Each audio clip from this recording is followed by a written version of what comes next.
Star प्रवाह वाहिनीवरील लक्ष्मीच्या पावलांनी ही मालिका लोकप्रिय मालिकांपैकी एक होती. जवळपास 2 वर्ष या मालिकेने प्रेक्षकांच्या मनावर अधिराज्य गाजवलं होतं. तर टीआरपीच्या शर्यतीत सुद्धा ही मालिका आघाडीवर होती.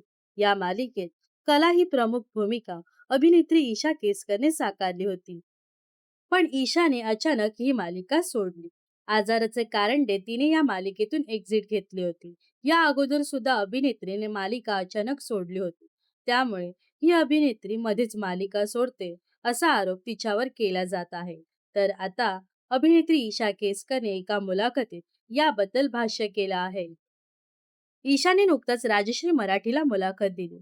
यावेळी अभिनेत्री म्हणाली की हल्ली मराठी मालिका विश्वात चांगले पैसे मिळतात हे मान्य केलं तरी पण आपल्याला आरोग्याकडे लक्ष देणं गरजेचं आहे. हल्ली 14-15 तास मालिकेचं शूटिंग केलं जातं. पण मला स्वतःसाठी थोडा वेळ द्यायचा होता. पण माझ्यासाठी मालिका देखील तितकीच महत्वाची होती.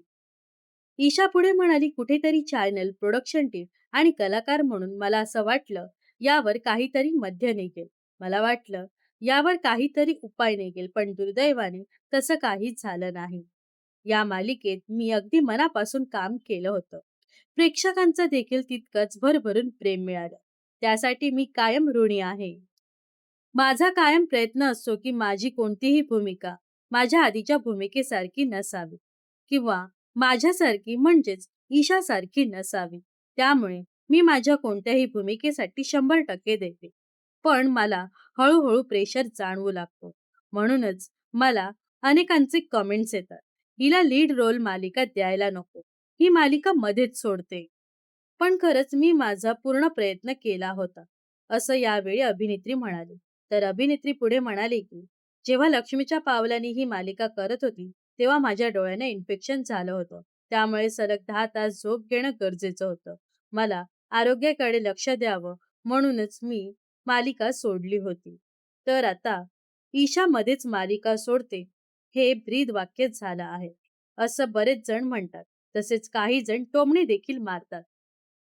याशिवाय पहिली जेव्हा मालिका सोडली होती तेव्हा माझ्या आईबाबांजवळ असणं मला गरजेचं होतं. कारण तेव्हा माझ्या बाबांना कॅन्सरचं निदान दाखवलं होतं. त्यामुळे तेव्हा आपल्या आईबाबांजवळ असणं गरजेचं वाटलं.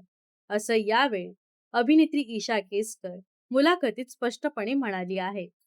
तर अभिनेत्री ईशा केसकर बद्दल तुम्हाला काय वाटतं नक्कीच कमेंट्स करून सांगा. व अशाच मनोरंजन विश्वातील ताज्या घडामोडी जाणून घेण्यासाठी नक्कीच आपल्या चॅनलला सबस्क्राईब आणि फॉलो करायला विसरू नका.